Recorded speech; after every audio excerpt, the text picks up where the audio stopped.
What's up, guys, and welcome back to my reading journey. I hope you're all doing fine.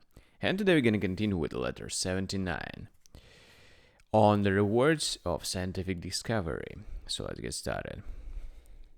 I have been awaiting a letter from you that you might inform me that what new matter was revealed to you during your trip around Sicily, and especially that you might give me further information regarding Charybdis itself.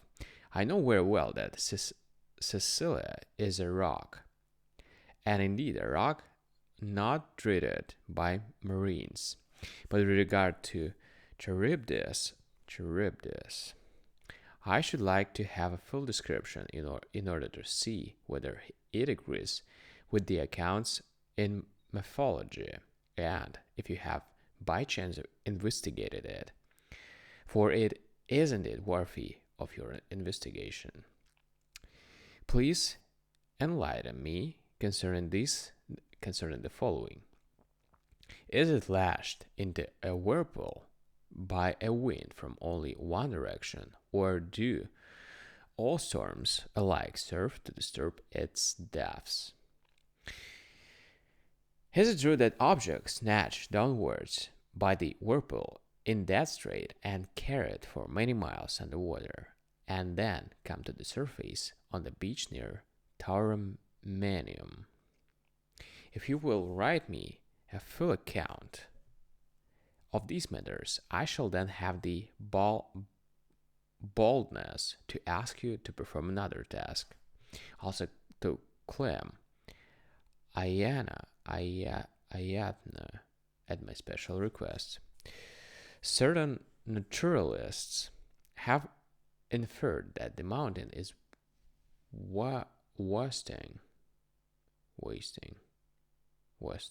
away and gradually settling, because sailors used to be able to see it from a greater distance. The reason for this may be not that the height of the mountain is decreasing, but because the flames have become dim and the eruptions less strong and less copious, and because for the same reason the smoke also is less active by day. However, either of these two things is possible to believe: that on the one hand the mountain is growing smaller because it is consumed from day to day, and that on the other hand it remains the same in size because the mountain is no devouring itself, but instead of this, the matter which sees forth collects in some subterranean valley and is fed by other material, finding in the mountain itself not the food which it requires, but simply a passageway out. There's a well-known place in Lycia called by the inhabitants Hypation, yeah, all right, where the ground is full of holes in many places and is surrounded by a harmless fire which does not injure the plants that grow there. Hence the place is fertile and luxuriant that growth, because the flames do not scorch but merely shine with a force that is mild and feeble. But let us postpone this discussion and look into the matter when you have given me a description just how far distant the snow lies from the crater. I mean the snow which does not melt even in summer. So safe is it from the adjacent fire. But there is no ground for you changing this work to my account, for you were about to gratify your own craze for fine writing without a commission from anyone at all. Nay, what am I offer you, not merely to describe Ariadne in your poem, and not to touch lightly upon a topic which is a matter of ritual for all poets. Ovid could not be prevented from using this theme simply because Virgil had already fully covered it, nor could either of these writers threaten off Cornelius Severus. Besides, the topic has served them all with happy results, and those who have gone before seem to me not to have forestalled at forestalled all what could be said, but merely to have opened the way. It makes a great deal of difference whether you approach a subject that has been exhausted or one where the ground has merely been broken. In the latter case, the topic grows day by day, and what is already discovered does not hinder new discoveries. Besides, he who writes last has the best of the bargain. He finds already at hand words which, when marshaled in a different way, show a new face. And he is not pilfering them as if they belonged to someone else when he uses them for their common property. Now, if Ayatna does not make your mouth water, I am mistaken in you. You have for some time been desirous of writing something in the grand style and on the level of the older school, for your modesty does not allow you to set your hopes any higher. The quality of yours is so pronounced that it says to me you are likely to corrupt the force of your natural ability, if there should be any danger of outdoing others. So greatly do your reverence so greatly do your reverence the old masters. Wisdom has this advantage, among others, that no man can be outdone by another except during the climb. But when you have arrived at the top, it is a draw. There is no room for further ascent. The game is over. Can the sun add to his size? Can the moon advance beyond her usual fullness? The seas do not increase in bulk. The universe keeps the same character, the same limits. Things which have reached their full stature cannot grow higher. Men who have attained wisdom will therefore be equal and on the same footing. Each of them will possess his own peculiar gifts. One will be more affable, another more facile, another more ready to speech, a fourth more eloquent. But as regards the quality under discussion, the element that produces happiness, it is equal in them all. I do not know whether this Ayatna of yours can collapse and fall in ruins, whether the lofty summit, visible for many miles over the deep sea, is wasted by the incessant power of the flames. But I do not know that virtue will not be brought down to a lower plane either by flames or by ruins. Here is the only greatness that knows no lowering. There can be there can be for her no further rising or sinking. Her stature, like that of the stars in the heavens, is fixed. Let us therefore strive to raise ourselves to this altitude. Already much of the task is accomplished. Nay, rather, if I can bring myself to confess the truth, not much. For godness does not mean merely being better than the lowest. Who that could catch but a mere glimpse of the daylight, would boast his powers of wisdom. One who sees the sun shining through a mist may be contented, meanwhile, that he has escaped darkness, but he does not yet enjoy the blessing of light.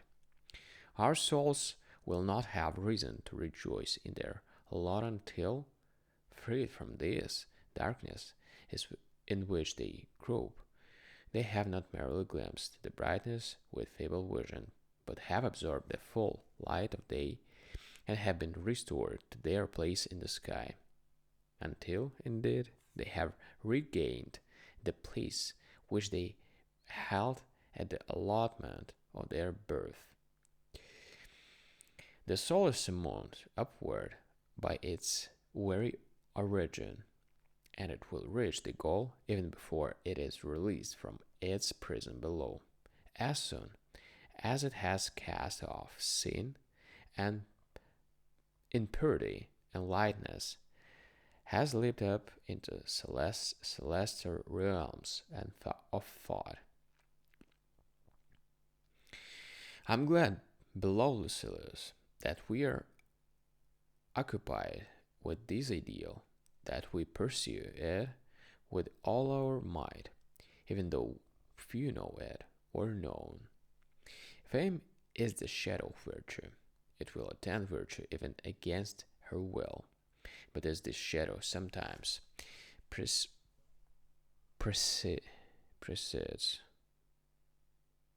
and sometimes follows, or even lags behind, so fame sometimes goes before us and shows herself in plain sight, and sometimes is in the rear, and is all the greater in proportion as she is late in coming, when once envy has beaten a retreat. How long did man believe Democritus to be mad? Glory barely came to Socrates, and how long did our state remain in ignorance of Cato? They rejected him and did not know his worth until they have lost him. If Rutilius had not resigned himself to wrong, his innocence and virtue would have escaped notice. The hour of his suffering was the hour of his triumph. Did he not give thanks for his lot and welcome his exile with open arms? I have mentioned thus far those for whom fortune has brought renown at the very moment of persecution. But how many there are? Whose progress toward virtue has come to light only after their death, and how many have been ruined, not rescued, by their reputation? There is Epicurus, for example. Mark how greatly he is admired, not only by the more cultured, but also by the ignorant rabble. This man, however, was unknown to Athens itself, near which he had hidden himself away, and so, when he had already survived by many years his friend Mithridates, he added in a letter these last words, proclaiming that with thankful appreciation the friendship that had existed between them, so greatly blessed for Mithridates and I, that it has been no harm to us to be unknown and almost unheard of in this well-known land of Greece. Is it not true, therefore, that man did not discover him until after he had ceased to be? Has not his renown shone forth for all that? Mithridates also admits this fact in one of his letters, that Epicurus and he were not well known to the public, but he declares that after the lifetime of Epicurus and himself, any man who might wish to follow in their footsteps would win great and ready-made renown. Virtue is never lost to view, and yet to have been lost to view is no loss. There will come a day which will reveal her, though hidden away or suppressed, but despite of her contemporaries. That man is born merely for a few, who thinks only of the people of his own generation. Many thousands of years and many thousands of people will come after you. It is to it is to this that you should have regard. Malice may have imposed silence upon the mouths of all who were alive in your day, but there will come men who will judge you without prejudice and without favor. If there is any reward that virtue receives at the hands of fame, not even this can pass away. We ourselves, indeed, shall not be affected by the talk of posterity.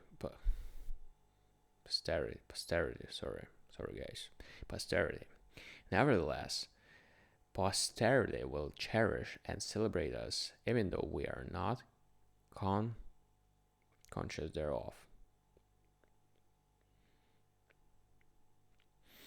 Virtue has never failed to reward a man, both during his life and after his death, provided he has followed her loyally, provided he has not decked himself out or painted himself up, but has been always the same whether he appeared before men's eyes after being announced or suddenly without preparation. Pretense accomplishes nothing. Few are deceived by a mask that is easily drawn over the face. Truth is the same in every part. Things which deceive us have no real substance. Lies are thin stuff. They are transparent if you examine them with care. Farewell. Alright, guys. Not a long letter, right? And we're gonna continue tomorrow with the next one. So thank you for joining me today. See you tomorrow. Bye.